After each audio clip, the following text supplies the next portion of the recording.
Pessoal, vamos dar início?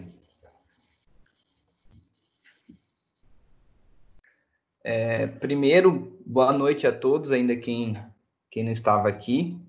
O que a gente vai fazer primeiro, né? Vamos corrigir a prova, e aí depois a gente vai entrar na aula 8, se eu não me engano hoje, né?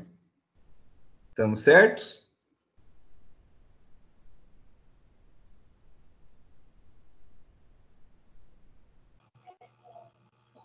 Tá certinho, eu aula 8.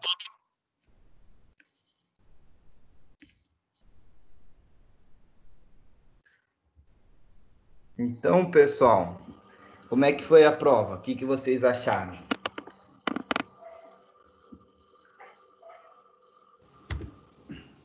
Na verdade, fazendo um paralelo com outras provas, a gente até agradece, porque não fugiu do tema. Porque teve umas aí que os professores não sei o que eles pensaram, não. Mas como assim, Jaciel?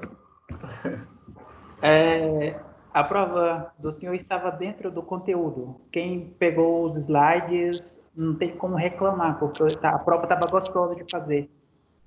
Então, assim, da minha parte, eu agradeço por propor uma prova de acordo com o que a gente estudou dentro desse caos todo aí, mas assim, de disponibilizar o material e cobrar aquilo que foi disponibilizado. Na verdade, assim, eu não conversei com os outros professores ainda, né? Que a gente não teve reunião, nossa reunião é sempre de quarta-feira, então a gente não teve uma reunião pós-aula, né? Será nessa semana. Então a turma de vocês é a primeira turma minha na semana, né? Então eu não acabei conversando com eles, então não sei basicamente o que eles aplicaram. Mas só que assim, desde o início foi o que eu conversei com vocês, né, que eu ia justamente cobrar o que a gente vem fazendo. Então, por isso que eu sempre expliquei, leiam as atividades, né, pós-aula, vejam o material pré-aula, pegam o material da aula e vejam a gravação. E eu pedi exatamente o que a gente fez. Eu também achei que a prova não estava fácil, portanto, que vocês vão ver o diagnóstico, né, que eu vou dar a vocês, que assim, a sala de vocês, né, dá o parabéns para vocês, foram muito bem a turma de vocês. A prova eu não achei assim, lógico, né, estando em casa, né, quem estudou, ter o material na mão, fica mais tranquilo em realizar a prova. Só que assim, dá para perceber os alunos que estão presentes todos os dias e os alunos que não aparecem. Por exemplo, vocês vão ver que agora, nesse momento, na sala de aula, tem 17 alunos. E vocês vão ver que realizaram a prova, foram 37 alunos. E a turma de vocês estão com 40 alunos, ou seja, ainda 3 alunos não realizaram a prova. E assim, a gente não teve um dia que todos os alunos estavam presentes. E aí você percebe isso justamente na avaliação. E é isso que eu acho que é o legal do professor, enxergar isso.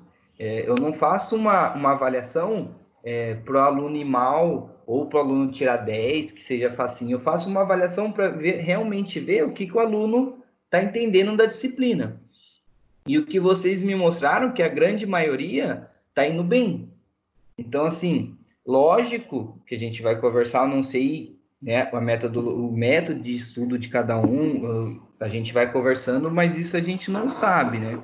Só que o que acontece? Você vê alguns alunos que, teoricamente, um tema que a gente falou muito aqui, discutiu bastante, e aí eu pergunto na aula, entenderam? Vocês entendemos, entenderam? Realmente entenderam. Então, vocês veem que quem estava presente foi super bem. A gente teve um monte de nota máxima. Só que teve alunos que você via, né? Que é aí que eu falo para vocês. Antes de o professor ser aluno, de ser professor, ele foi aluno. Né? Uma prova em casa. É lógico, pessoal. Eu também, como aluno, se a gente está fazendo uma prova não sabe de um tema, é tão fácil, né? Só abrir uma outra aba, Google, vai lá, joga o tema, o que apareceu, eu copio e colo. Só que aí eu falei para vocês antes, eu falei para vocês na semana antes, falei, pessoal, preste atenção, não façam isso, leia o assunto, veja realmente o que é. Porque muito aluno, né? o tal do fluxo sanguíneo fetal. O que faziam? Vai lá, fluxo sanguíneo fetal, joga no Google. A primeira coisa que aparece no Google, aí ele foi lá, copiou, colou e jogou. É a mesma coisa que eu fiz. Eu sabia que alguns alunos iriam fazer isso. E eu peguei e fiz isso. Hoje eu estava corrigindo as provas, fui lá, coloquei fluxo sanguíneo fetal. A primeira coisa que apareceu, vocês podem até olhar lá, ver se eu estou mentindo, é um artigo que foi publicado, que está na Cielo. Aí está um artigo assim, tem relação com o fluxo sanguíneo? Sim, mas ele está falando de alterações no fluxo sanguíneo. Em momento algum ele falou da fisiologia do fluxo sanguíneo. E assim, ó, teve uns 15 alunos que copiou e colou aquele texto, que estava totalmente inadequado porque eu coloquei para vocês. Eu não pedi nada demais, eu falei, descreva. Eu não pedi, façam isso, façam aquilo, eu só coloquei descreva. Por que eu coloquei descreva? Não é que o professor está com preguiça de formular uma pergunta ou colocar uma alternativa, não. Quando a gente fala descreva, é a oportunidade de o aluno colocar o que ele sabe, o que ele entendeu daquilo. A gente claramente consegue entender Sim, quando... Eles aplaudiram a saída do carro da funerária. Hospital da Unimed. A gente consegue entender claramente um aluno que pegou e colou do Google e só copiou Ctrl+C, Ctrl+V, e um aluno que tentou explicar com a sua palavra. A gente consegue claramente entender isso. E assim, a intenção não era nem que você copiasse do Google e colocasse, a intenção era que você colocasse, né? Só falava assim, ó, é isso que eu estou entendendo da sua aula, é isso que eu estou, né, mais ou menos sabendo. Deixa eu ver só.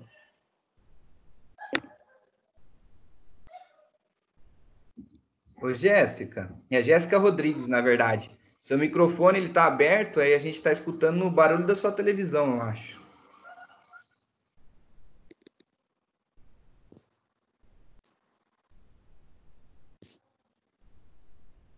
Jéssica? Ok, obrigado, tá? Então, pessoal, o que eu vou fazer agora? Eu acho que já deu tempo de todo mundo entrar, até passamos do horário, tá? Então, agora, quem entrar nesse momento, a gente não vai ver. Então, vou adicionar depois, tudo bem? Eu vou abrir a prova aqui com vocês e vou mostrar as perguntas, né? As alternativas que eram a correta, ok? E aí eu vou falar para vocês sobre as dissertativas, mais ou menos o que eu queria, certo? Deixa eu só... Tá vendo? Faz tanto tempo que o professor não dá aula, faz uma semana, já fica perdido, nem sei mais aqui. Ok. Estão vendo a aula, a prova, quer dizer? Consegue enxergar? Sim. Sim. Sim. Então, pessoal, essa é a nossa avaliação. Então, igual eu falei para vocês, 37 alunos realizaram. A média de aluno assistindo às aulas é de 20 alunos. Ou seja, muitos que responderam nunca assistiram às aulas. Aí, lógico que fica meio perdido. Aí, quando o professor coloca uma pergunta lá, não sabe. Aí vai no Google e só joga aquela pergunta. Copia errado, cola errado, resposta errado, ficou com 0. É óbvio, né? Então, só para a gente não ter tantas reclamações. Então, foi aquilo que eu falei. A prova, eu coloquei o que a gente estuda, eu não pedi nada demais. E aquilo que eu sempre falei para vocês, né, quem já teve aula comigo o semestre passado e quem teve esse semestre, eu também falei para vocês, a nossa disciplina, ela trata-se, né, diretamente voltada para o SUS e para ações do SUS. Então, o que vocês não podem sair da faculdade sem saber é justamente, né, a primeira pergunta e a segunda pergunta, que eu falei para vocês que ia cair isso. Da outra disciplina que eu tive com vocês semestre passado, eu coloquei isso na primeira prova, coloquei isso na segunda prova, a gente fez atividade perguntando sobre isso e ainda tem gente que erra. Então, primeiro, defina universalidade, equidade e integralidade. Se alguém ainda, né, tiver, vamos colocar assim, alguma dúvida sobre isso, então, o que é universalidade, pessoal? É o que garante, é básico, não precisa nem terminar o resto, né? É o que garante o direito à saúde. Ponto. Só que por quê? Por meios públicos. Não é porque você está pagando, você, né, qualquer um pode pagar e ter direito. Mas não, aqui quando a gente fala por políticas públicas, é que você, como cidadão, né, brasileiro, você nasceu no Brasil, você tem direito, né, à saúde. E mais, mesmo que você não nasceu no Brasil, mas você está no Brasil, pelos poderes políticos, né, e as normas políticas e os direitos sobre isso que a gente tem, qualquer pessoa que esteja no território brasileiro tem direito à saúde. Isso que é universalidade. Ok? E a equidade, ela tem como objetivo reduzir a desigualdade. É aquilo que eu sempre falei para vocês. Não adianta eu dar a mesma saúde a todos, falar assim, ó, no Brasil inteiro, tá? Tem todos os hospitais são especializados e estão aptos, né, e preparados para receberem pessoas de alta complexidade, ou seja, um caso mais específico que precisa de um aporte, vamos dizer, de uma tecnologia maior, de um médico mais especializado. Só que é aquilo que a gente falou, né? Eu moro do lado do hospital que tenha isso, e aí tem uma pessoa que mora a 150 quilômetros, né, mais longe do hospital. Então, isso, mesmo eu dando o direito a todos, isso favorece uma desigualdade. Então, a equidade existe para quê? Para tentar reduzir isso. Então, ok, os dois têm acesso ao hospital, só que um mora a 150 quilômetros. Então, eu vou dar uma forma, né, do que essa pessoa que está a 150 quilômetros também consiga ir a esse hospital. É basicamente isso que a equidade tem como objetivo, tá? E a integralidade é aquilo que a gente falou, é que independente, né, raça, cor, sexo, etnia, qualquer coisa, né, ou poder executivo, essa pessoa ela é incluída na saúde pública. Então, professor, mesmo se eu sou super pobre e um cara que é milionário, os dois têm direitos iguais? Sim, é integralidade. Tudo bem, pessoal? Alguma dúvida aqui entre universalidade, equidade e integralidade? Então, isso é uma coisa que vocês não podem terminar a faculdade, né, terminar a graduação e ainda sair com dúvidas disso, ou se alguém perguntar para vocês, vocês não saberem responder isso. Porque isso é aquilo que eu falei para vocês. Isso cai em qualquer concurso público, até concurso público, sei lá, para ser segurança do metrô em São Paulo, para ser, não sei, gari, qualquer um que vocês vão ver cai, se falar de saúde pública, cai isso. E vocês podem procurar no Google aí, vocês vão ver que sempre qualquer prova de concurso público ou qualquer outra prova que relacionada à saúde pública, né, ela vai cair isso, vai cair sobre os princípios do SUS, não existe, tá? Então isso vocês obrigatoriamente não pode errar mais. Na outra prova estou até com a ideia de colocar só isso. Então quem acertar é 10, quem errar é 0. Brincadeira, gente. Então, ó, descreva os níveis de atenção à saúde. Ou seja, pessoal, isso é o básico também. Não tem como vocês errarem mais isso. E tem gente que ainda errou. Tem gente que ainda errou, tá? Então, de novo, é só para vocês. Eu coloquei de uma forma bem simples, bem simplificada para que todos entendam e é isso. Né? Vocês podem procurar. Para fazer uma resposta gigantesca. Então, sem comentários. Sim, não que esteja errado, não é isso.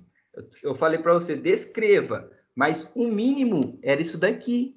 Mas aí você poderia colocar atenção primária, aí é trabalho de uma forma preventiva, educativa, através de folheto, isso, aquilo, de prevenção. É isso. Só que assim, eu coloquei aqui para vocês entenderem o que era o mínimo do mínimo, para eu dar um ponto, né, na resposta de vocês. E teve gente que não colocou isso.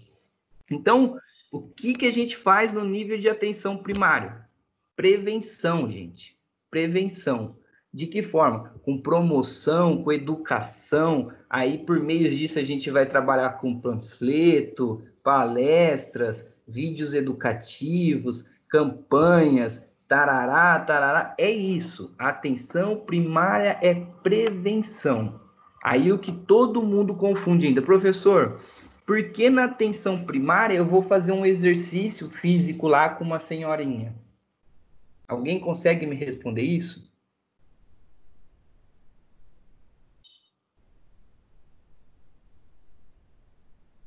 Quem me responde?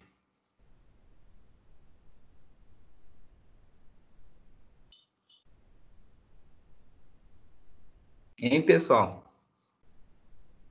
Bom, professor, se a gente for levar em consideração os tipos de envelhecimento, que é a senilidade e a senescência, a gente pode estar prevenindo um dos maiores fatores de morbimortalidade na geriatria, que seria as quedas, por exemplo. Então, se a gente tiver um desenvolvimento através de exercícios, onde a gente estiver capacitando, melhorando a capacidade musculoesquelética, a tríade do equilíbrio, a gente vai estar prevenindo quedas, né, e impedindo que ela passe para outros níveis de atenção secundária, que já seria, né, o diagnosticar e ter que tratar algo que está se instalando. Exatamente isso, perfeito, perfeito. É porque todo mundo acha que quando o paciente levantou a perna, que você já está trabalhando alguma coisa com o paciente, já estou reabilitando. Não, você está prevenindo, é exatamente isso. É exatamente isso. A gente tem que levar, né, em relações às alterações biológicas do indivíduo, né, ao longo do envelhecimento, óbvio, mas também a gente pode tratar, tá prevenindo alguém que já tem uma doença também. Consegue entender? É exatamente isso, é prevenção. A secundária, o que a gente faz na secundária, gente? Aqui sim, teve gente que colocou, a doença já está instalada. Alguns sim, né? A gente pode pensar isso. Eu descobri que o paciente tem algumas deficiências maiores, que já tem alguma doença, eu estou diagnosticando, né? E aí sim eu vou ver se ainda ele continua nesse grupo de atenção primária ou se ele vai receber para reabilitação, ou se ele vai ser encaminhado, né, para uma especialidade, ou se esse paciente é um paciente que precisa de um tratamento complexo, de alta complexidade. É isso. Mas teve gente que falou assim, que colocou na secundária que a gente inicia a reabilitação. Não, tá errado. A gente não inicia a reabilitação na secundária. Secundária é diagnóstico. Exemplo disso, supor, né? Pacientes que trabalham só na... Como é que eu posso dizer? Quando a pessoa... Licença um pouquinho, professor. Oi? Desculpa te atrapalhar. A Letícia acabou de chegar do trabalho e está esperando você aceitar ela.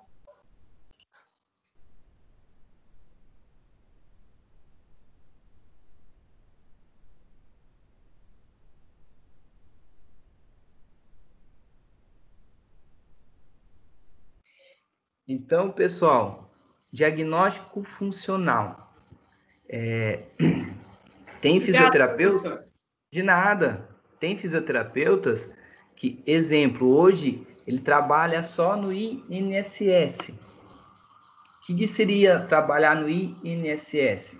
Chega um paciente lá com alterações, né? Com CID, CIF, tal número, e aí é encaminhado, e aí ele tem um papel para ser aposentado, afastado, alguma coisa assim. Então, basicamente, o que o fisioterapeuta que trabalha lá vai fazer com esse cara? Ele vai reabilitar o cara lá em 1, 2 horas? Não. Ele vai fazer uma prevenção? Não. A única coisa que ele vai fazer com esse paciente é ver o diagnóstico funcional desse paciente. Ele vai ver se aquela doença que o paciente está lá, né, descrito no CID dele ou no CIF dele, que é um paciente que teoricamente está falando que está incapacitado de trabalhar, o fisioterapeuta vai fazer o quê? Vou fazer o diagnóstico dele. Então, vou ver o diagnóstico funcional e vou avaliar esse paciente e ver se realmente esse paciente ele é incapaz de realizar tal função. Então, isso que seria uma atenção secundária. Avaliar. É exatamente isso, tá? E aí, a atenção terciária é aquele paciente, da reabilitação. É o paciente que a gente vai estar na clínica, é o paciente que a gente vai estar no hospital, exatamente esses pacientes de alta complexidade. É o paciente que a gente vai tratar. Você vai pegar esse paciente sozinho, colocar numa maca, né? Ou trabalhar com ele, sei lá, de qualquer forma, mas ele sozinho, você trabalhando em relação com ele, não de uma forma geral, né? Como numa prevenção. Ok, pessoal? Alguma dificuldade ainda em entender o que é uma atenção primária, uma secundária e uma terciária?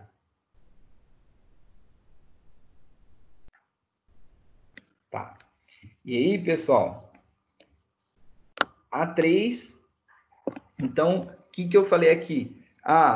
Paciente, né, na atenção terciária, já está falando, atenção terciária, também é chamada de alta complexidade. Tudo que a gente fala de alta complexidade é porque existe um gasto maior, precisa de equipamento, uma estrutura melhor. Então, não é aquela alta complexidade que a gente vai colocar um paciente para fazer um exercício, por exemplo, no parque. Junta-se com outros aí e faça um exercício. Por isso que a atenção terciária ela é considerada de alta complexidade, tá? Então, basicamente, o que eu pedi aqui para vocês? Relacione as funções e técnicas que a fisioterapia pode realizar nesse setor. Analise a alternativa correta. Pessoal, fisioterapeuta realiza intubação endotraqueal? Não. Realiza cirurgias? Também não. Então, pessoal, essa daqui, quem errou, vacilou muito, né? Porque a única coisa que a gente faz um paciente de alta complexidade relacionado a uma tecnologia alta, de alto custo, em um hospital, o que é? O ajuste de ventilação mecânica. Então, não tem nem o porquê ter errado essa. Certo? 4. Bastante gente errou, tá? Só que aí a gente deu nas aulas de tecnologia lá, eu mostrei para vocês e a gente falou bastante. Pessoal, vocês geralmente o que a gente faz? Pega a régua, né, o goniômetro e aí fica medindo, fica tendo que pegar ponto anatômico, né, acidentes anatômicos. Aí vamos lá, olha para cá, puxa para lá, faz isso, faz aquilo. E o que a gente faz hoje? Hoje, para simplificar e ajudar no trabalho, a gente tem o goniômetro digital. Então, a resposta correta aqui, pessoal, seria o goniômetro digital, né? E se vocês pararem para ver, ele é igualzinho, ele é uma régua aqui, então não tinha nem como errar também, certo? Só que aquilo que eu falei, dá margem, né, para a gente errar? Sim, que a gente não conhece tanta tecnologia, mas o que o fisioterapeuta usa é o goniômetro. E aí, sobre a ergonomia, que a gente também viu as ergonomias. Então, as ergonomias são divididas em 3, né? Lembra que eu falei para vocês? Física, cognitiva e organizacional. Então, aqui eu pedi o quê? A ergonomia que estuda postura no trabalho, manuseio de materiais e movimentos repetitivos. Qual é essa, né, ergonomia? Pessoal, não é ergonomia cognitiva, não é ergonomia convencional, a conceptiva também não, e ergonomia da avaliação postural nem existe. A avaliação postural está dentro da ergonomia física. Então, o correto seria a ergonomia física. Aí, na 6, descreva sobre a tetralogia de Fallot. Pessoal, isso daqui foi aqui que eu percebi, né, quem estava presente em aula e quem não estava presente nas aulas.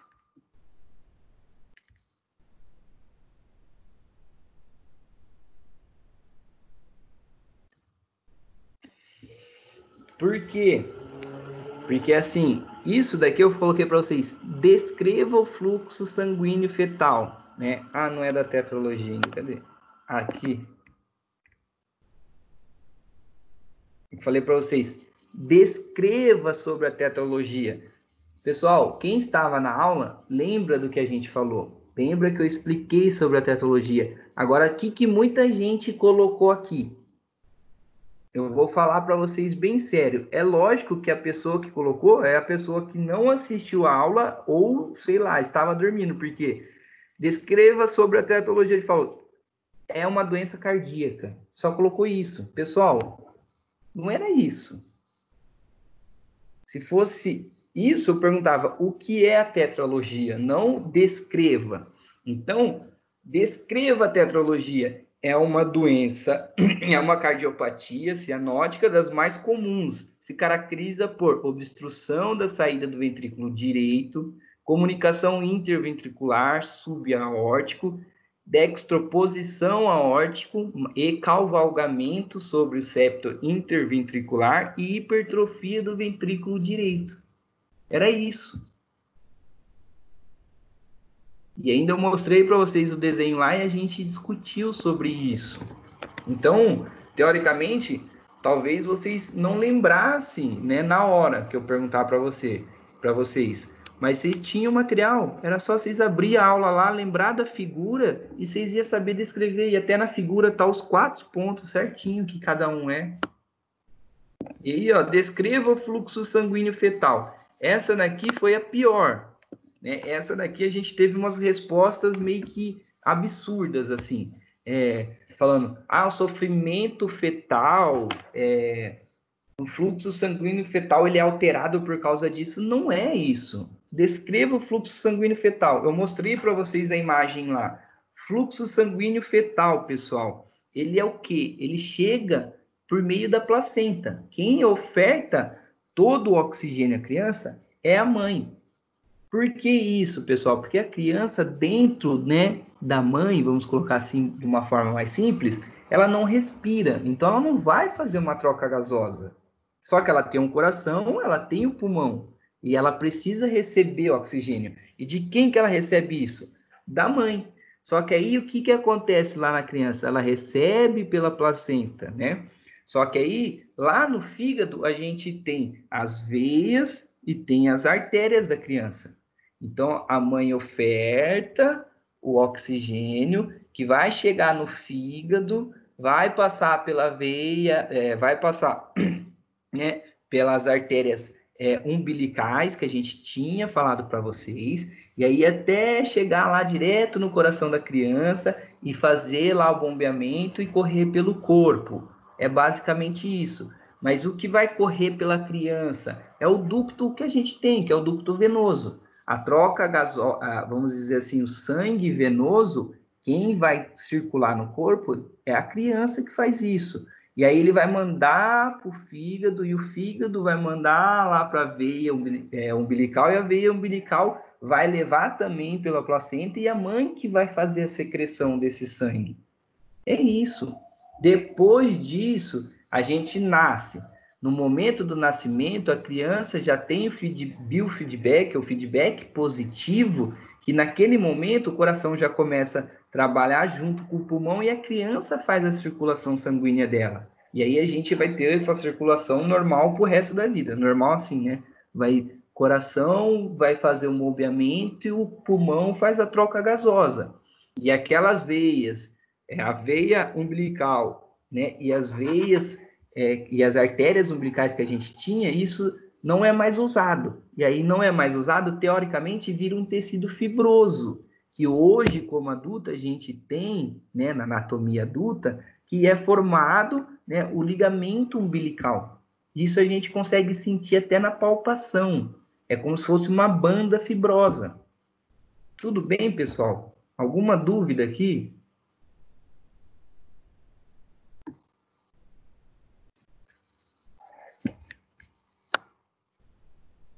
Ó, na 8, o programa de prevenção da ergonomia física é dividido de qual maneira?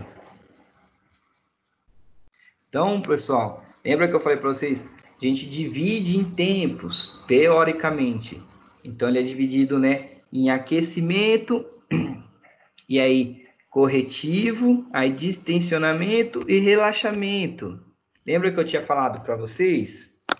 Então, não é aquecimento e relaxamento, nem palestras, nem aquecimento, fortalecimento e relaxamento, que a gente não faz um fortalecimento. E aí, orientações, segurança e descontração também não. Lembra que eu falei para vocês, ó, inicialmente, quando a gente chega, teoricamente tem que fazer aquele exercício de aquecimento, que são exercícios leves, né? Alongamento, aí algum exercício que a gente faz de relaxamento muscular entre um e outro. Aí depois, que é o corretivo e distensionamento, que essa pausa não é programada, que o indivíduo ele faz sozinho, que são pausas para café, almoço, onde ele para, muda de posição, né? É basicamente isso. E antes de ele ir embora, a gente tem que fazer um exercício de relaxamento. Para que isso? Para eles diminuir, né, o tônus daquela musculatura, relaxar aquela musculatura, para ele ir embora no outro dia, para ele ir embora e para voltar no outro dia bem, para ele não ir embora com a musculatura toda tensionada e voltar no outro dia pior. Foi isso que a gente conversou. Então, isso que é ergonomia física. E por que, pessoal? Isso é fácil de pensar. Por que o professor colocou ergonomia física lá em cima e ergonomia física aqui embaixo? Porque é o que o fisioterapeuta trabalha. É fácil de vocês pensarem nisso. Tá? Nossa, puta que pariu, colou de quê?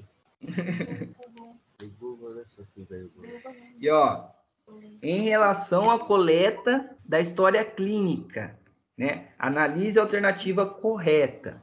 Por que história clínica? Vocês têm que saber disso. Eu já falei para vocês.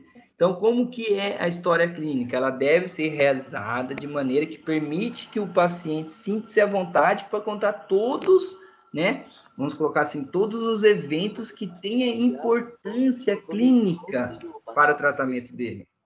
Experimenta. É igualzinho batata frita. É igualzinho. Você vai ver a cor é outra. Tem outra coisa, mano. É.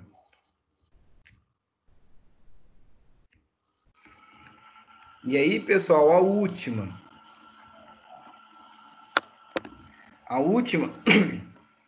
O que era? A última que eu achei um pouco complicado, mas era só questão de ler, né?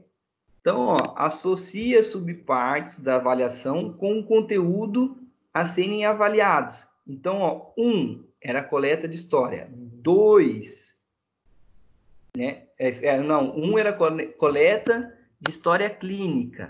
Então, ela correspondia a 1. O 2, o exame físico. E o 3, testes especiais. Então, aqui, ó, A, entrevista com o paciente. Coleta de história clínica. B, inspeção e palpação. Se eu estou inspecionando e palpando o paciente, isso significa o quê? Exame físico. Aí, ó, capacidade do exercício. E a D, o equilíbrio. Então, pessoal, a resposta certa aqui seria A. Letra B. A letra B, que seria A1, B2, C é 3 e a D é a 3. Consegue entender? Por que isso? Porque ó, a A é um exame que a gente faz uma entrevista, um exame por entrevista. O B, a gente faz a avaliação, né, com o paciente, vamos colocar inspeção e palpação, que é o exame físico. E a C, como que a gente vai avaliar a capacidade do exercício com o paciente? Só com os testes específicos. E como que eu vou avaliar o equilíbrio do paciente? Com testes específicos. Então, era a letra B. Tudo bem, pessoal? Então, sobre a prova, alguma dúvida?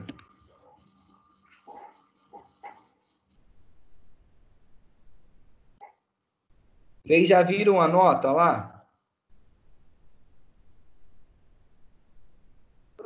Sim. Pelo menos eu vi, né? Ok. Então, pessoal, a nota já está lançada. Olhem lá, veja se, né, por acaso eu não lancei a nota de alguém, que pode acontecer isso, e aí entre em contato comigo, tá? Mas mais ou menos vocês já têm a noção aqui, quem errou, quem não errou, quem acertou, e é isso. Eu coloquei um mínimo lá, né, na descrição, o que eu queria de vocês. Teve gente que respondeu mais, teve gente que nem respondeu. Então, quem não respondeu perto daquilo, eu não dei 100%. E quem respondeu barbaridade, eu tive que dar 0. Naquela questão, né? Não é 0 na prova. Certo, pessoal? Professor, Sim. Nós vamos conseguir ver a prova para a gente lembrar o que a gente escreveu e ver o que a gente fez de errado? Não, porque se eu liberar, o que que acontece? Para eu liberar lá, todo mundo tem que ter um Gmail.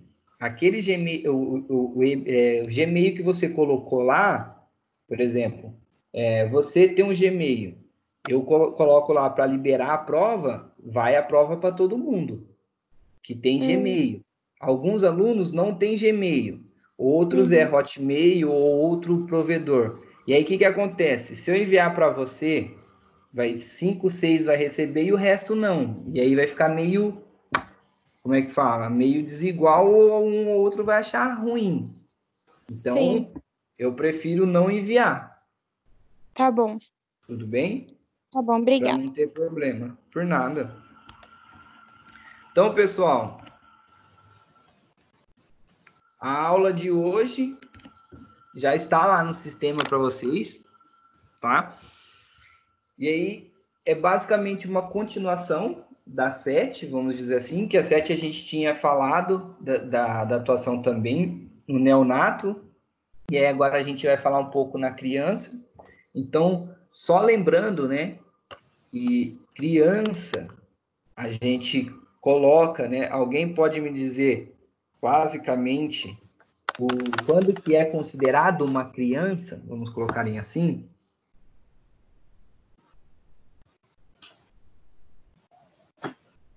Vocês lembram disso? Uma criança, no caso, até os 12 anos? Até os 12 anos. Mas quando a gente começa a contar como criança? A partir do momento que não é mais um neonato, ou seja, depois de 28 dias, não é? De 27 e 23, né? 23 horas e 59 minutos. É isso que eles colocam para ser exatos, mas é isso daí. Certo? Então, basicamente, vocês vão ver a aula de hoje, a avaliação que a gente pode realizar numa criança, e aí a gente vai falar da terapia, a gente vai falar do tratamento. Então, a criança, ela não foge de nenhum outro, por exemplo, avaliação como se a gente avaliasse um adulto. É lógico, no adulto, a gente vai fazer um teste de força, a gente vai fazer goniometria, a gente faz alguns testes especiais. Na criança, a gente vai avaliar com o mesmo intuito, né, de obter o máximo de informações possíveis, só que a gente não vai fazer, por exemplo, uma avaliação de equilíbrio, uma avaliação de cognitivo, ou pedir para ela fazer uma avaliação de força, ou ficar mobilizando a articulação para a gente, sei lá, ver goniometria, ver alguma coisa assim. Só que a gente tem que obter o máximo de informações possível, né? Porque mesmo sendo uma criança, a gente vai tratar o indivíduo, não importa o tamanho, vamos dizer a idade, né? Então, basicamente, a criança, a atenção que a gente tem que ter, lógico, o físico da criança interfere bastante. Então, existe algumas escalas para a gente avaliar a funcionalidade da criança, a parte motora da criança, que é isso que a gente vai ver. Só que aí a gente também tem escalas que avaliam o social da criança e o psicológico da criança. Além disso, é importante a gente saber a família da criança, né? Saber como que quem são os membros da família, como é a rotina da família, onde mora, como que se comporta. Vocês vão entender que muitos estímulos da criança está relacionado com o meio que ela convive. Eu acho que vocês podem tirar alguém da família, né, filhos até, primos, irmãos, que acontece. Um andou com 12 meses, o outro andou com 11, um andou só com 1 ano e meio. Aí vai falar que o outro era preguiçoso. Não era isso, uma criança não tem esse negócio de ser preguiçoso ou não, né? Uma criança, quanto mais estímulos ela receber, mais ela vai absorver. Porque imagine um bebezinho lá, todo estímulo que você vai estar dando para ele, o corpo dele vai estar recebendo e trabalhando naquilo e tentando desenvolver. Então, crianças que são mais estimuladas, sim, essas crianças com certeza vão ser essas crianças mais inteligentes, as crianças que vão ter a parte motora mais, vamos dizer, mais fina, vai ser a criança que vai ter mais habilidade motora, é consequência dos estímulos, isso é fato. Então, a criança tem um problema, minha criança ela não engatinha, ela deve ter algum problema neurológico, alguma coisa. Você vai ver que você vai ter que avaliar o físico para ver se tem um problema neurológico, sim, mas você vai ter que tentar, né? Porque às vezes você vai avaliar uma criança e vai falar, pô, ela não tem alteração neurológica, ela não tem uma hipotonia ou uma hipotonia ou hipertonia, ela não tem uma alteração neurológica. Por que ela não desenvolveu? Ela não teve um problema no parto, por que ela não desenvolveu? E aí, às vezes, o problema está o quê? Nas pessoas que cuidam dela, né? Ou da família, ou até mesmo no psicológico. Só que aí o psicológico é aquilo, né? A família e o social interferem no psicológico da criança, certo? Por isso que é importante a gente avaliar, né, de uma forma integral também a criança.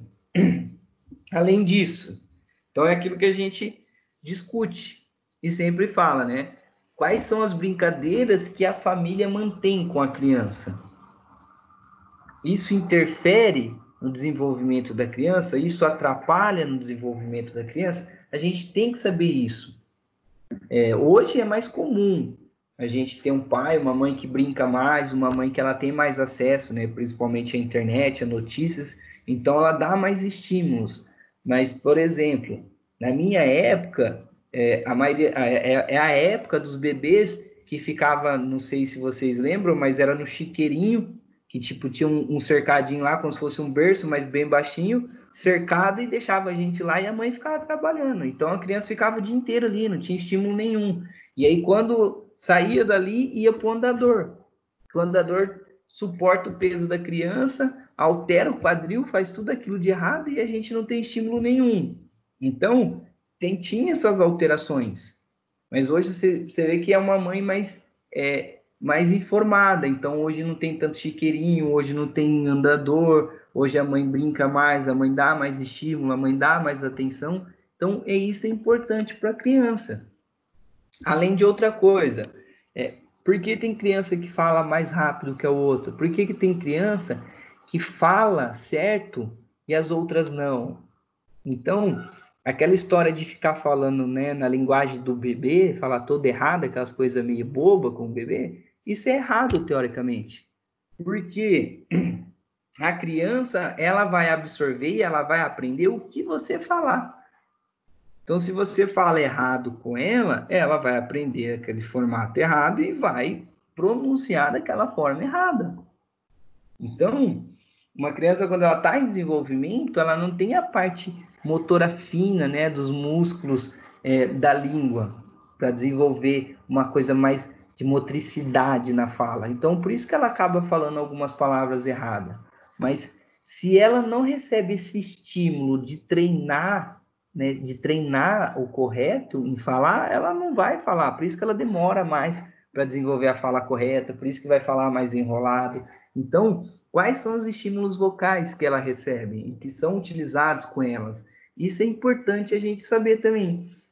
E também é importante saber se ela tem uma encefalopatia crônica não evolutiva, né? Se ela teve alguma alteração durante o parto ou pós-parto, que isso possa ter tido uma doença, né, encefalopata, vamos colocar assim, uma encefalopatia, que possa atrapalhar o desenvolvimento dela. Então, isso também é importante a gente saber. E aí a gente tem algumas coisas que quantificam o comprometimento de uma criança. Que é isso importante a gente saber. Quanto que essa criança ela tem de funcionalidade, de comprometimento, né? De quanto ela tem de alteração. Então, o primeiro, é lógico, o pediatra faz isso, né? Que é a classificação internacional de funcionalidade e incapacidade, que é a CIF. Acho que muitos de vocês já viram sobre a CIF. Então, isso a gente sabe pela classificação, se ela tem algum diagnóstico, então a gente sabe ver lá o número da CIF, pode procurar e ver o que ela está enquadrada e a classificação dela. Mas uma escala que é bastante utilizada em criança é a escala de Denver, que a gente já tinha falado sobre isso. Então, basicamente, né, a escala de Denver, ela vê o quê? Crianças de 0 a 6 anos, tá? Que é a criança, vamos colocar assim, de bebê a pré-escola, que eles falam, tá? E ela avalia o desenvolvimento neuropsicomotor. E eles dividem esse desenvolvimento neuropsicomotor em 4 áreas, que são 125 itens, tá? Da escala, dividido em avaliação motora grossa, motora fina adaptativa, mais a linguagem, mais o, vamos colocar assim, o social, certo? Basicamente, o que é? Quanto maior a pontuação na escala, melhor é. Então, quanto menor a pontuação, vamos dizer assim, que pior fica. Mas aí, como que a gente sabe disso? Pela avaliação das classificações das crianças em relação aos meses. É isso que a gente avalia na criança. Então, criança de 1 mês, criança de 2 meses, 3 meses, ela tem que ter um padrão. Ela já tem que estar fazendo tal função ou desenvolvendo tal funcionalidade. Então, é assim que a gente avalia. Exemplo, criança de 1 mês. O que ela tem que fazer, né? Então, ela já pode levantar a cabeça momentaneamente, que é aquela criança que já responde a alguns estímulos, né? Principalmente pela voz da mãe e do pai, que ela reconhece mais. Então, é aquela que já tenta levar a cervical, já fica olhando para a mãe, vamos dizer assim, né? Ou já fica procurando a voz da mãe ou algum brinquedo que ela gosta mais, não sei. E aí ela tem como manter a mão fechada, que é um reflexo normal da criança.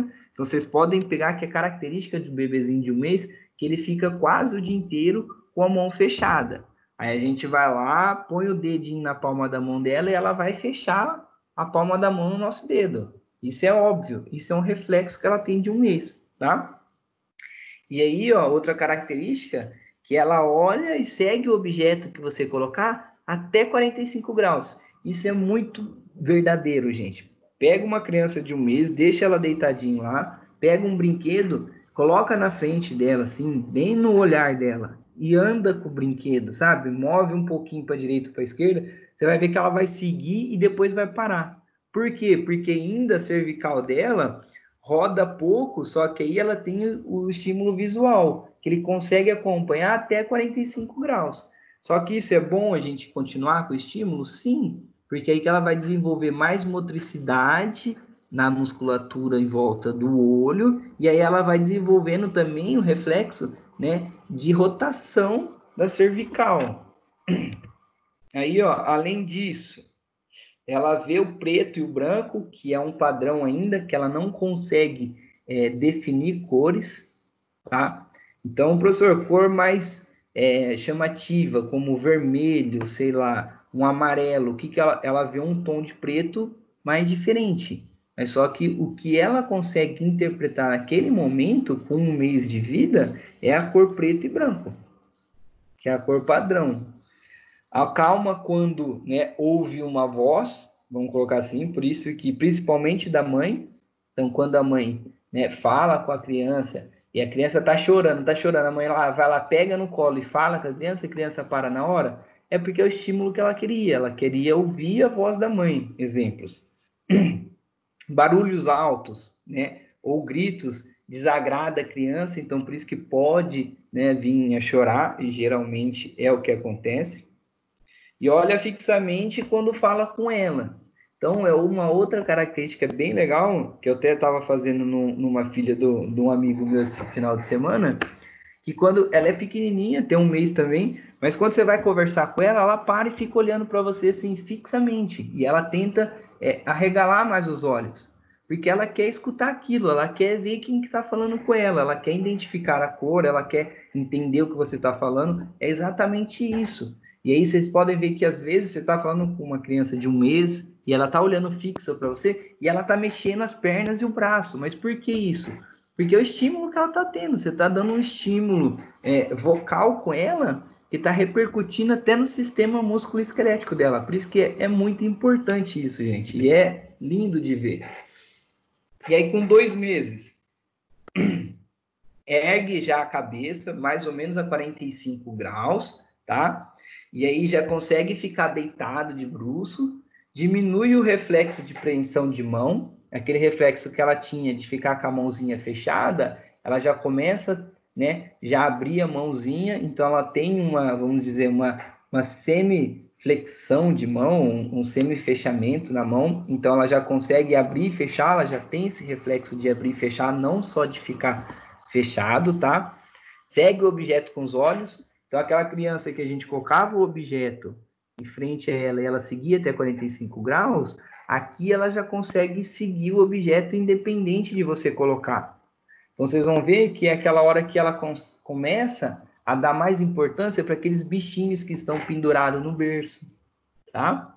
E aí, ó, visualmente, ela pesquisa, né, os sons. Então, é aquilo que às vezes você tá com ela no berço ou você tá com ela no braço e tem um barulho longe de vocês, longe assim, né, fora do alcance de vocês, e ela fica atenta àquele barulho e tentando procurar aquele barulho, porque é o estímulo maior que ela tem, de voz ainda, de som, de barulho. Então, tudo que tenha barulho, tudo que faça um barulho, ela quer enxergar, ela quer pegar.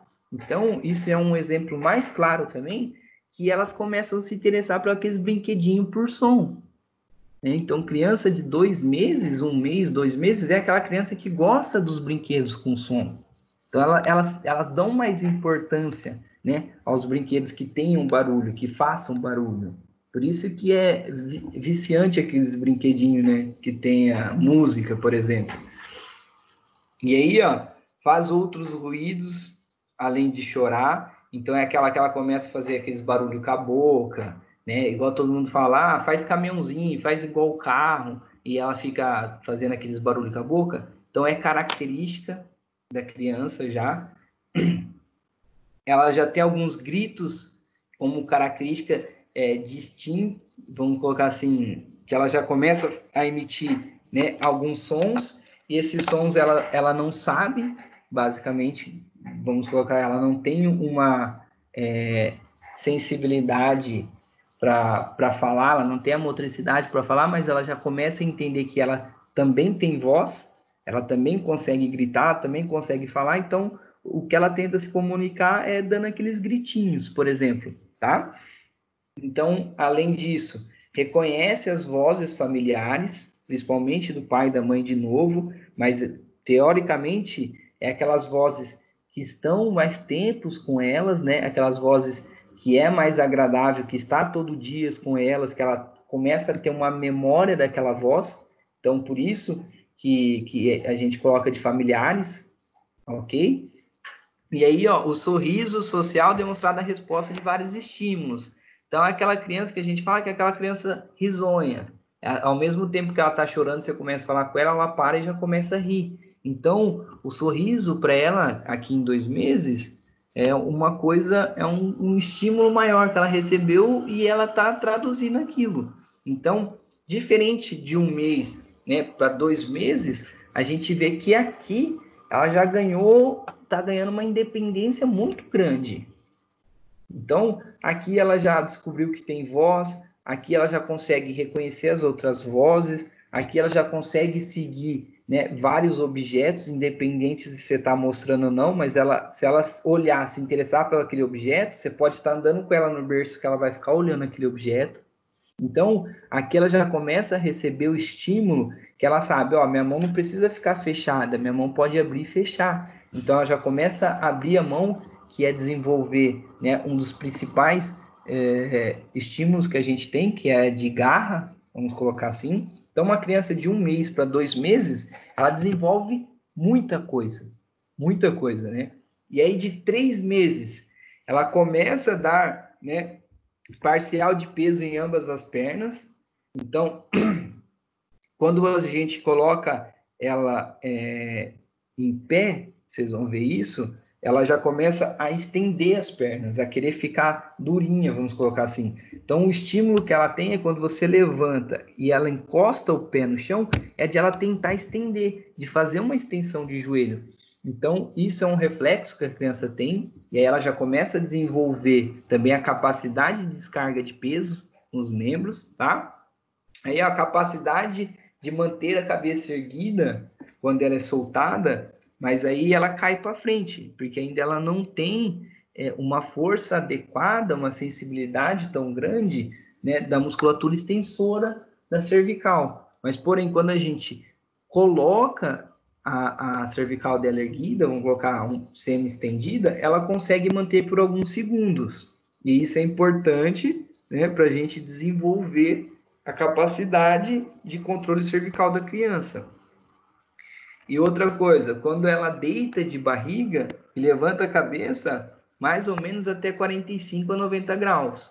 Então é aquela criancinha que a gente já coloca deitada de barriga e ela já começa a erguer a cabeça.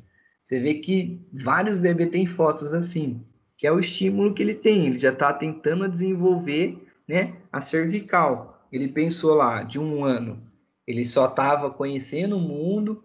Com 2 meses, ele aprendeu que ele consegue abrir e fechar a mão e começa a agarrar as coisas. Ele já tem a capacidade, né? Ele já entendeu que ele também consegue falar, e ele entendeu também que a visão dele, né, ele pode acompanhar as coisas.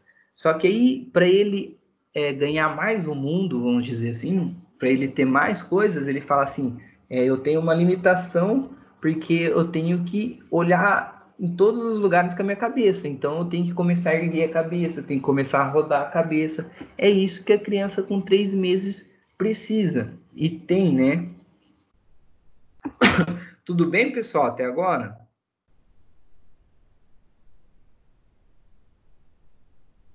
Sim. Sim? Então, ó, outra característica, né, de criança com 3 anos, que ela segura a própria mão e puxa cobertor, roupas. Então é aquilo, ela aprendeu que com 2 meses ela consegue abrir e fechar. Então o que ela sabe? Agora eu consigo agarrar esse objeto e trazer para mim. É basicamente isso que a criança pensa aqui com 3 meses, né? Então elas conseguem seguir o objeto agora até 180 graus, localiza o som e ergue a cabeça girando igual basicamente no 2, né? Mas só que, por exemplo, agora com mais amplitude. Aí, ó, ela já consegue fazer assobios, rir também, borbuja, vamos colocar assim. É aquela criança que já está entendendo que ela precisa se comunicar, né? E a forma mais fácil de comunicação é com a fala. Então, ela começa a estimular mais ainda a fala dela. Então, ela sabe que todo mundo que chega perto dela conversa com ela, então ela também quer conversar com os outros. Ela entendeu que essa é a forma de comunicação. Então, por isso que ela já começa a fazer vários barulhos, tá? Já conhece o rosto do pai, já conhece o rosto da mãe, além das vozes. Então, lá no 2, ela reconhecia a voz, no 3, ela já reconhece o rosto do pai, já reconhece o rosto da mãe, tá? Sorri quando ele ou ela vê as pessoas, né, conhecidas. Exemplo, se ela já reconhece a mãe, já reconhece o pai, então quando o pai e a mãe chegam perto, ela dá risada, porque é o que ela consegue, vamos dizer assim, responder, né? Tipo, ela tá chorando, e tá querendo falar, cadê meu pai, cadê minha mãe? E quando o pai ou a mãe chega perto dela, ela vai sorrir, porque vai falar, eu queria você. Basicamente, essa é a resposta dela, ok? Com 4 meses, pessoal, a criança, ela começa a babar, é aquela criança que tá mais babona, porque ela começa a articular mais a boca, então ela começa a trabalhar mais e ela começa a desenvolver a saliva também, porque é aqueles estímulos que ela precisa, de sensibilidade na língua, para reconhecer alimento, né? A sucção maior. Então, tudo isso transforma mais saliva e, consequentemente, ela não tem um controle ainda, vamos dizer assim, de deglutir essa saliva, então por isso que ela é considerada aquele bebê babão aos 4 meses, tá? Já tem um controle de cabeça bom, já senta com apoio. Aí, ó, ursos, recursos, na verdade, que é colocar pesos na perna quando realiza a posição vertical, tá? Então, quando ela já está em vertical, ela já começa a descarregar mais o peso nas pernas, levanta a cabeça e o peito para a superfície com ângulo mais ou menos de 90 graus, Então, aqui, além, né, de ter um controle de cervical maior, ela já começa a ter um controle também de tronco, né? Então, ela já começa a ter uma sensibilidade maior em tórax e lombar, porque ela já está começando a erguer o tronco, tá? E já realiza também mudanças de decúbito. Explora jogos, né, e joga com a mão alguma coisa, então ela já começa a pegar e deixar cair. É aquela criança que você dá a chupeta, ela taca a chupeta na mão e ela deixa cair. Ela pega a chupeta de novo, deixa cair. Ela pega a chupeta e deixa cair. Porque ela já entendeu que ela consegue pegar e soltar, pegar e soltar. Isso ela aprendeu, e não que ela faz de pirraça, né? Porque todo mundo acha, tá fazendo de pirraça, tá fazendo eu de bobo. Não é. É porque é o que ela quer naquele momento, é o estímulo que ela tem. Então, ela aprendeu aquilo, ela vai fazer isso, tá? Tenta alcançar objetos. Então, se ela já enxerga, já está tentando falar, já tem o reflexo de pegar e soltar, ela acha que ela pode agarrar tudo. Então, ela não tem ainda uma noção de distância. Então, às vezes, ela pode estar a 3 metros, né, de um objeto, ela acha que só levando a mão ela vai conseguir pegar o objeto. Então, isso é um estímulo de alcance. Então, ela está começando a trabalhar mais, principalmente o córtex motor, de memorizar a distância dos objetos, de calcular essa distância, tá? Faz alguns sons, né, consciente. Então, o que é um som consciente? Quando ela começa a dar alguns gritinhos, querendo chamar a atenção da mãe ou do pai, tá? Ou ela responde, por exemplo, você pede para ela fazer aquele barulho de carro, né? Ah, faz o barulho de carro. Aí ela já sabe que esse é o barulho, então ela responde com um som consciente. Além disso, ainda continua com os risos, tá? Gosta de ser embalado, soltado, rodado. É aquela criança que já começa, que você rola para um lado, senta, levanta, começa a puxar ela. É aquela criança que gosta e dá mais risos. Então, ela tem essa característica. E aí, ó, com 5 meses, a principal característica aqui é que começa a nascer os dentes, vamos colocar assim. Então, é aquela criança que já começa a ter os dentinhos. Então, ela já sustenta a cabeça sentado, deitado de costa, coloca os pés, né, em relação à boca, porque aqui ela já descobriu que ela consegue, né, falar assim, nossa, eu tenho um pé, vamos dizer assim, ela já consegue entender isso, e aí ela já leva, né, o pé na boca, porque ela está ganhando, vamos dizer assim, os movimentos diagonais. Então, é isso que ela faz, então por isso que ela vai ficar treinando isso, tá? Voluntariamente aprende, tende os objetos, que é aquilo que ela vai, pega e leva para o tronco e fica segurando, e às vezes não quer soltar. Brinca com os dedos, que ela já consegue entender que a mão dela não é uma coisa só, que existe os dedos, então ela começa a entender que os dedos são separados, então ela brinca com isso. Tudo que pega leva na boca, porque o estímulo maior, não só da criança, mas também nosso adulto, é a nossa boca. Então, adulto também tem isso, tudo que pega, às vezes, leva na boca, porque o maior, a parte mais sensível que a gente tem, que mais estímulo a gente tem, é a nossa boca, tá? Diz algumas palavras como essa, né? Tá tentando falar com alguém, tá? Então, tudo que a mãe fala com ela, ela tenta repetir teoricamente igual a mãe, né? Mas sai no som dela, mas ela já consegue entender o que a mãe está falando e ela tenta produzir isso, tá? Sorrisos em espelhos, porque aqui, pessoal, aqui é importante também que ela já começa a ter um reflexo visual. Então, ela olha no espelho, ela já sabe que é ela. Então, ela fica meio assustada, mas ela tenta fazer alguns movimentos para entender se realmente aquele reflexo é o dela. Então, por isso que ela dá o sorriso. Então, quando ela dá o sorriso e ela vê o sorriso no reflexo, é aquilo, né? É como se fosse tá descobrindo que ela consegue se ver. Não sei dizer assim, é um reflexo. Você está vendo só primeira vez o reflexo no espelho. Então, ela tenta fazer alguns movimentos justamente para se reconhecer no reflexo, tá? Ela pode reconhecer alguns familiares, tá? E também algumas pessoas estranhas, vamos colocar assim. E ainda, além disso, né, ela responde, vamos dizer, à família e aos estranhos, vamos dizer, separados. Exemplo, a mãe pergunta uma coisa, né, ou faz alguma brincadeira com ela responde a mãe de um jeito. E aí, quando chega um estranho e fala com ela até vira para o estranho, olha para o estranho e às vezes ela não responde, né, ou responde de uma forma diferente. Exemplo, que a mãe está dando risada, que o estranho faz um barulho sem dar risada, um barulho como se fosse de uma forma mais séria. Então, ela reconhece isso, ela separa quem é da família dela e quem não é. Então, ela já consegue entender, essa pessoa, eu convivo direto com ela, essa outra pessoa é estranha. É basicamente isso, tá?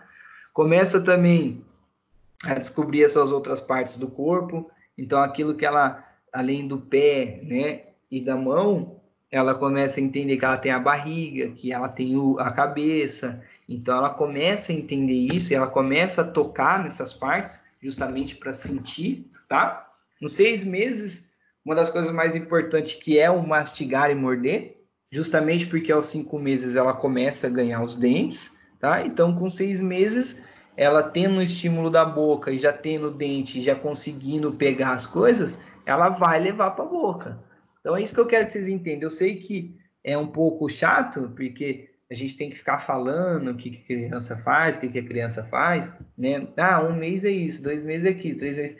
Mas eu quero que vocês entendam, é aquilo que eu falo, é uma forma de aprendizado, que é sucessivo, né? Então, a criança ela vai tendo estímulos, vai somando aqueles estímulos que ela já tem e ela vai ganhando o outro. Mas, assim, vocês conseguem entender que não tem como ela mastigar e morder algo se ela não tivesse ganhado os dentes aos 5 meses, e aí se ela não tivesse ganhado a apreensão de mão lá aos 3 meses, e aí se ela não reconhecesse os objetos aos 4, então não tem como isso, tá? Então é uma somatória de estímulos que aí ela gera outro estímulo e vai ganhando funcionalidade, tá? Quando o supino, nessa parte, ela já consegue levantar mais ou menos, né, até o estômago. Então, se lá no 5 ela já levantava, né, a cabeça a 90 graus, aqui ela consegue colocar e levantar até o estômago, sair, vamos dizer assim, da cama, exemplo, tá? Elevação da cabeça, quando puxado para a posição sentado. Então, quando você, né, pega a criança só pelos braços, leva a criança sentado, ela já consegue acompanhar com a cabeça, então ela já leva a cabeça junto, tá? Então, ela já troca já de decúbito para prono, sozinho. Utiliza a maioria dos pesos quando está sendo realizado na posição em pé. Então, quando você coloca ela na posição em pé, ela já consegue distribuir o peso mais, vamos colocar assim, normal, né? Então, ela já começa a soltar mais o peso nas pernas.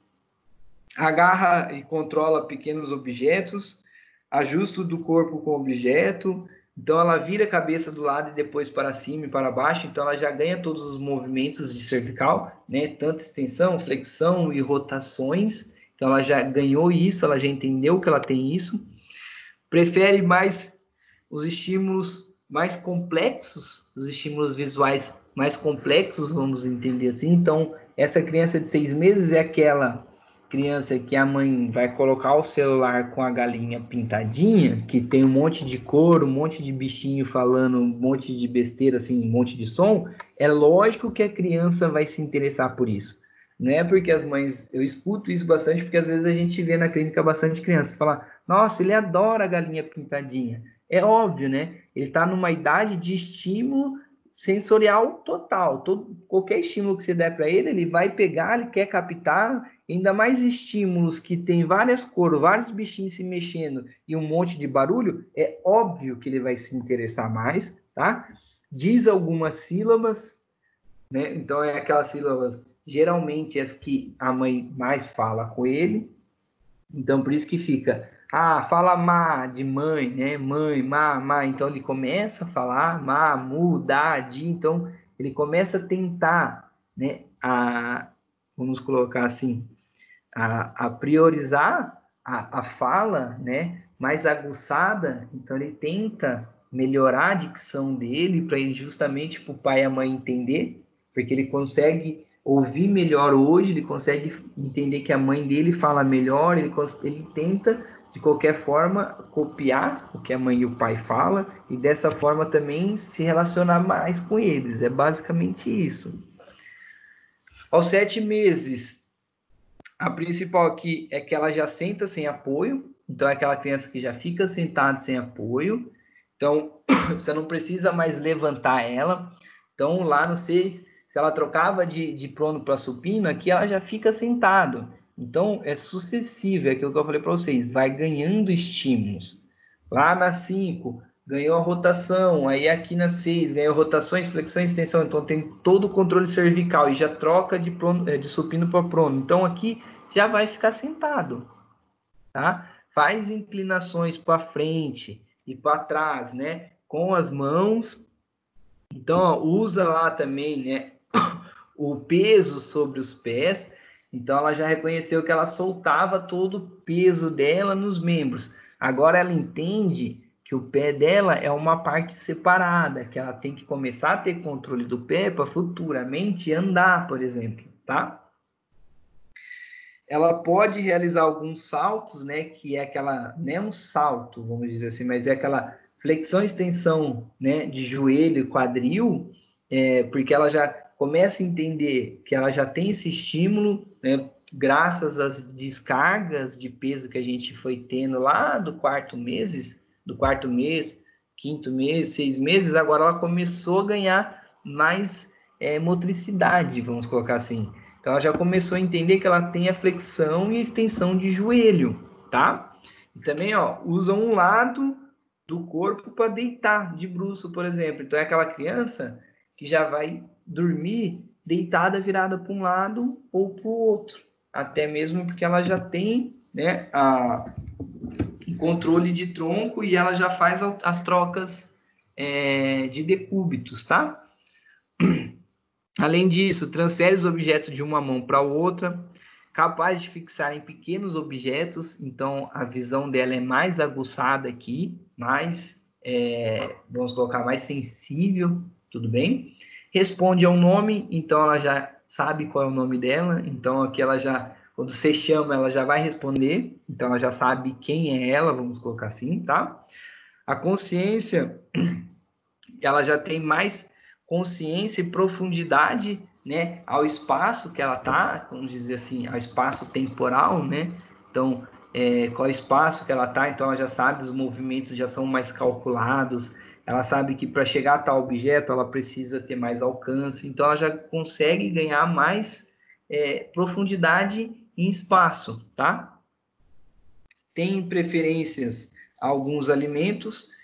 No 7º mês, pessoal, geralmente ela gosta mais de alimentos salgados, tá?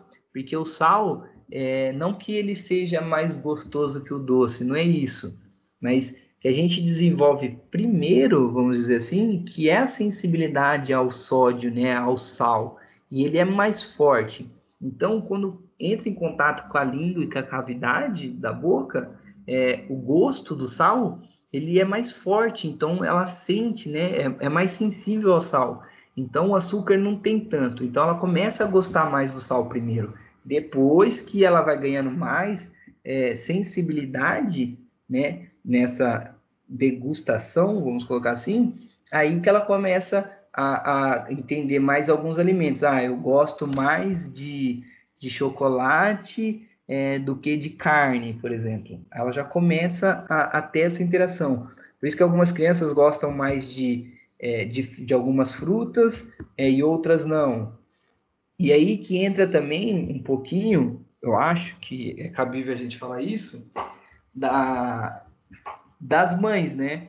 Por exemplo, hoje a gente não come tal alimento ou não gosta de tal fruta, porque isso vem desde criança.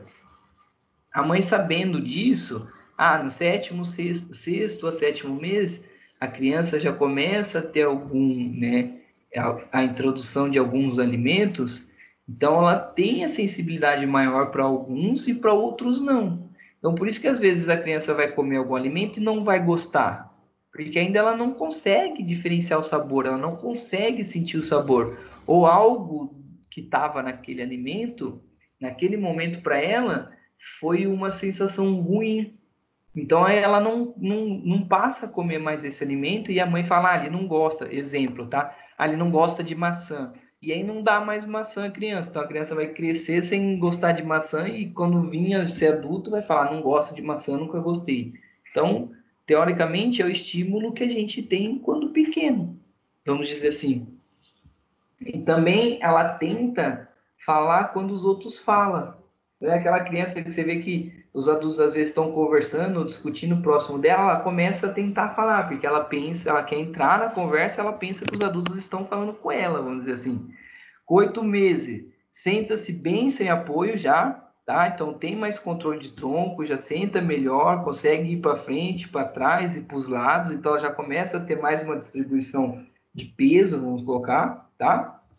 Então ela tem um suporte maior nas pernas, e segurando também, por exemplo, alguma mobília. Então é aquela criança que se tiver no berço, ela já consegue se apoiar e soltar os pesos na perna, tá? Ajusta a postura para alcançar algum objeto, que é aquilo que eu falei para vocês, ela já ganhou o tronco, já sabe o distanciamento do objeto lá no 7º, agora no 8º mês, o objetivo dela é alcançar os objetos que não estão dando para ela. Então, por isso que agora ela já tem um ajuste. Ela já sabe, precisa inclinar o tronco para tal lado para eu alcançar tal objeto. Então, ela já tem essa percepção, tá? Pega objetos utilizados com o indicador, tá?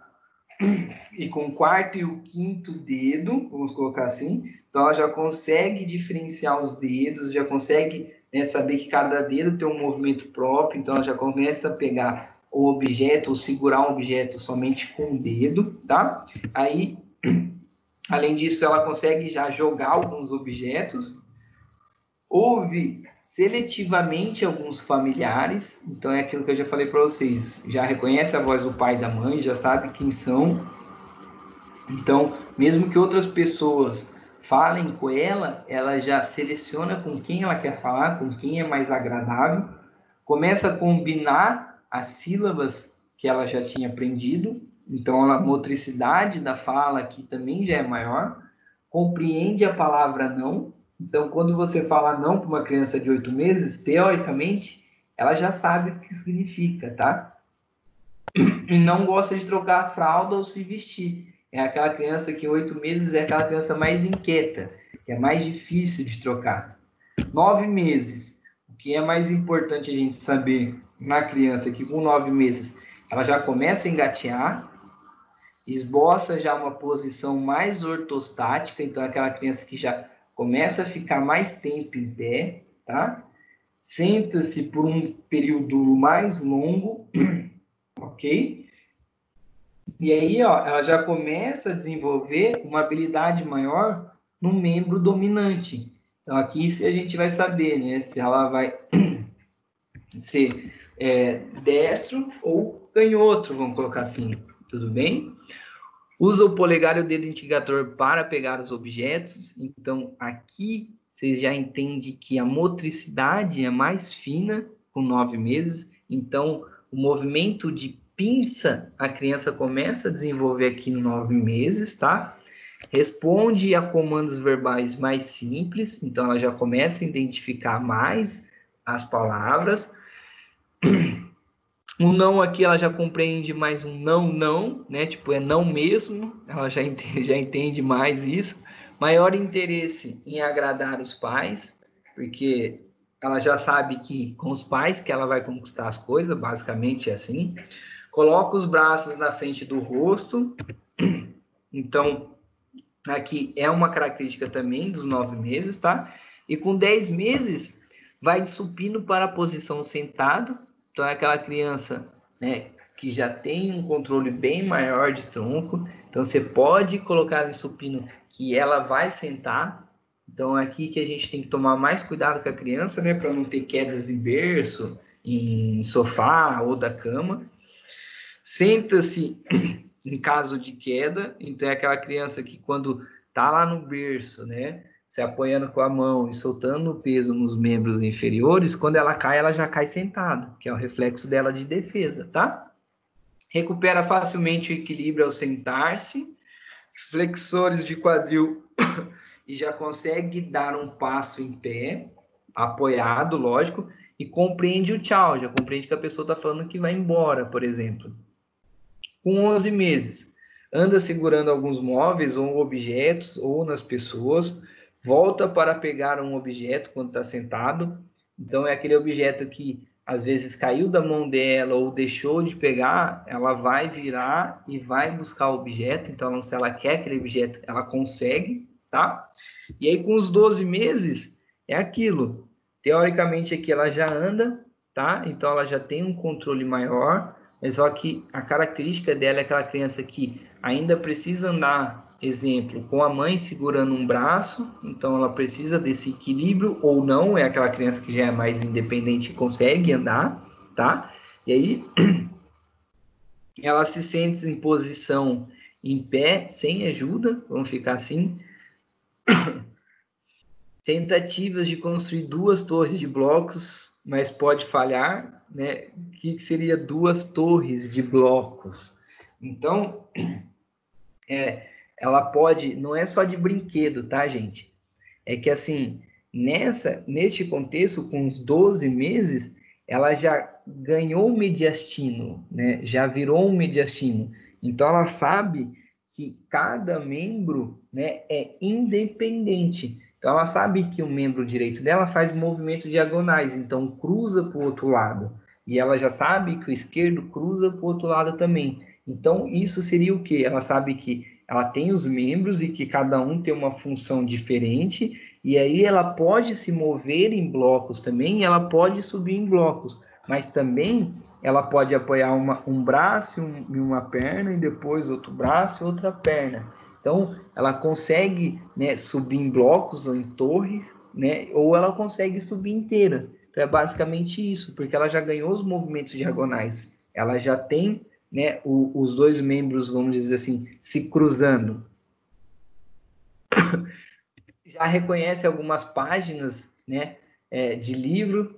Então, por exemplo, é aquela criança que você vai dar um livro, ela vai folhear e vai ficar olhando as figuras, né? Então, já começa a desenvolver interesse pela leitura aos 12 meses. Segue os objetos com os movimentos mais rápido, certo? Então, é aquela criança que quando você chuta a bola, ela já vai acompanhar aonde a bola vai mais rápido, então ela tem, né, a sensibilidade maior, tanto da visão quanto da cervical. Compreende o significado das palavras, então aqui ela já conhece as palavras, ela já entende o sim e o não, ela já sabe o que é comida, ela já sabe o que é o leite, ela já sabe o que é uma fruta, então ela conhece as palavras. Imita sons, como sons de cães, sons de gatos, que geralmente são os animais, né, mais domesticados. Então, os animais que onde ela vai tem um cão ou um gato, então ela tenta imitar eles. Reconhece o objeto por nome, então ela sabe o que é a mamadeira, ela sabe o que é o brinquedo, ela sabe o que é a bola, ela sabe o que é a motoca. Então, ela já começa a dar nome aos objetos também. Compreende alguns comandos verbais mais simples também. Procura objetos onde é visto pela primeira vez. Exemplo, se você colocou, o pai tem o costume de colocar o controle da televisão sempre no sofá, ou sempre atrás da televisão, ou do lado, ou numa gaveta, algum lugar assim, então quando ela pensar em assistir televisão, ela quer assistir televisão, ela já vai correr direto no controle, que ela sabe que o controle fica ali, ela sabe que é o controle que liga a televisão. Então, teoricamente, né, é uma criança que já sabe das coisas aqui, certo? E aí, pessoal, o que seria a fisioterapia com a criança? Então, basicamente, o que a gente tem que entender, por isso que a gente tem que saber tudo isso daqui, tá? Então, tem que saber os 10 meses, 9 meses, 8 meses. Sim, por quê? Porque quando você avaliar a criança, principalmente pela escala de Denver lá, e ver que ela tem uma alteração, né? Ah, ela tem uma alteração que eu vi lá na parte motora ampla, ou no fino adaptativo, ou na linguagem. E aí o que eu faço? Você vai trabalhar em cima disso, no que ela tem mais dificuldade. Então, nem toda criança que tem alguma doença neurológica vai ter tudo alterado, certo? E nem toda criança saudável ela vai ter todos os estímulos adequados.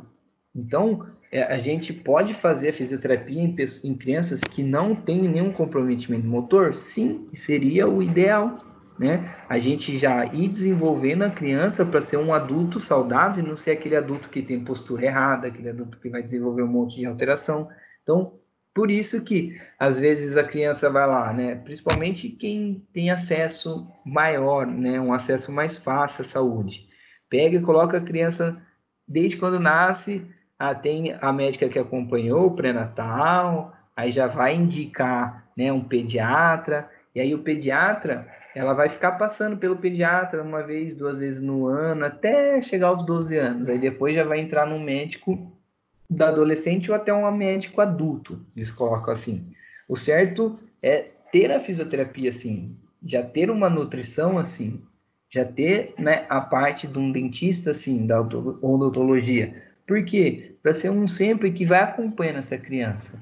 Então, o dentista vai acompanhar o desenvolvimento do dente, desde o primeiro dentinho, até ela chegar a todos os dentes na fase adulta, até chegar no siso lá, nasceu os 4 sisos, beleza, agora a gente só vai fazer, né, o acompanhamento normal. Ou a fisioterapia. Vai lá com a criança, vê se ela está todos os meses tendo todos os estímulos, né, e desenvolvendo correto. Aí chegou lá na parte da criança, desenvolveu, andou, beleza. Aí quando ela estiver indo para a escola, vão acompanhar ela com a postura, para ela não desenvolver nada de nenhum problema postural. Quando chegar na fase adulta, vamos trabalhar para que não tenha dor lombar, não tenha alguma alteração no ombro, joelho, sei lá. Isso seria o mundo ideal. Mas a gente sabe que principalmente a fisioterapia, a gente só procura quando tem um problema, tá? Mas o que acontece? Uma criança, você vai avaliar pela escala de Denver, ou pode ter outras escalas, vocês queiram avaliar, vocês vão ver que existe várias, tá? Mas o que acontece? Identificou que tem uma alteração, procura e trata. Ah, se eu vi lá que com, sei, 8 meses, ela teria que ter um controle de tronco, um controle de cervical completo, e ela não tem, então a minha terapia de uma forma lúdica, né? Porque crianças se interessam por brinquedos de várias cores, brinquedos que tenham sons, então é por isso que elas se interessam, brinquedos de vários formatos para dar um estímulo maior, e aí você trabalha com ela uma forma que ela ganhe tronco, ganhe a cervical. É basicamente isso que a gente faz. Ah, eu descobri que ela não tem ainda o movimento de pinça, por exemplo. Então, ela tem que agarrar os objetos, né, com o polegar e com o indicador. Então, treine com ela, que ela faça de uma forma brincando, de uma forma lúdica, né, que ela ganhe esse movimento de pinça. Então, eu vi que o social dessa criança é alterado. Então, a gente pode trabalhar de uma forma social, que ela interaja com outras crianças? Pode e deve. Tudo bem? Então, é assim que a fisioterapia trabalha, pessoal. E aí, só...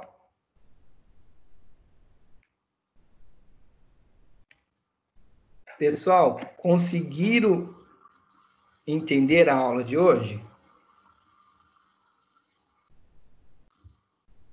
Sim. Sim. Não é nada difícil, né? Eu acho que é só um pouquinho chatinho que a gente tem que ficar repetindo. Ah, a criança faz isso, a criança faz aquilo, mas é importante, tá? É importante para o aprendizado, que é aquilo que eu falei para vocês. A única diferença que a gente tem, né, com o adulto é o quê? Que a criança, o adulto, a gente não vai avaliar se ele teve, né, o estímulo verbal correto, o estímulo de sucção, de pinça de mão, a gente não vai avaliar isso, a gente vai lá avaliar força, equilíbrio, marcha, propriocepção, e dermátomos, miótomos, e a gente vai tratar isso. Na criança, a gente tem que entender que com 12 meses ela teria que estar andando e não está, ou com 1 ano e meio ela não andou ainda, e ela não tem nenhuma alteração, né, vamos dizer, neurológica, ou mesmo se tiver, a gente tem que trabalhar que ela ande 1 ano e meio, né, já era para estar andando faz tempo, e você identifica isso numa criança, você vai ter que fazer o quê? Avaliar para tentar encontrar qual é o problema. Pode ser que ela não tenha nenhum problema motor, pode ser que ela tenha todos os estímulos, mas pode ser que ela nunca andou porque a mãe nunca incentivou, o pai nunca incentivou, ou incentivaram de uma forma errada, com estímulo verbal incorreto, né, com estímulo sensorial incorreto. E é isso que a gente tem que descobrir e fazer com a criança. A parte gostosa de tratar a criança é justamente isso, que é uma brincadeira de fisioterapia, né? Então, você vai brincar com a criança, mas de uma forma, ó, você vai pegar ela, se você viu que ela se interessou por aquele objeto e ela não tem um controle de tronco, você vai colocar o objeto na frente e vai ficar trazendo a criança para frente, ver se ela venha buscar o objeto, para ela ganhar o controle de tronco. Leva para o outro lado, ganha controle, sabe, lateral, leva para o outro lado. Então, joga para trás. É isso que a gente vai fazer. A gente vai estimular a criança a ganhar o que ela está necessitando naquele momento. Por isso, é importante de a gente saber o que ela faz em cada momento. Tudo bem, pessoal?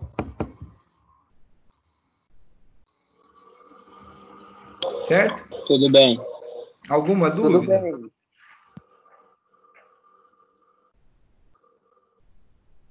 Alguma dúvida?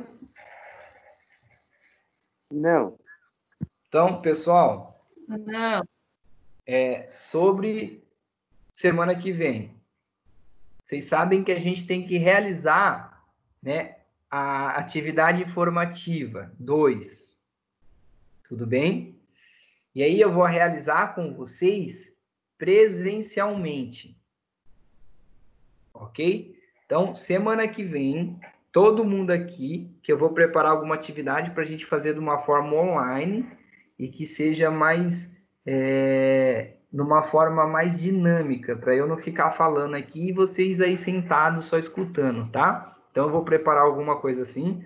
Eu vou avisar lá no grupo para todo mundo não faltar, mas preste atenção, pessoal.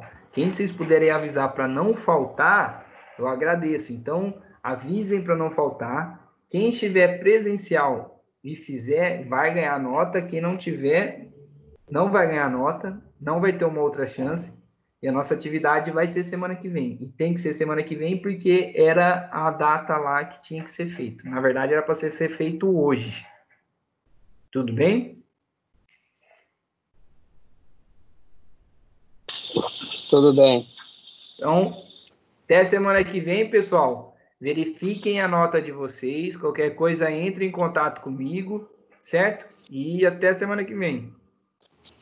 Certinho, valeu, boa semana. Valeu, Valeu. obrigado. Para vocês também.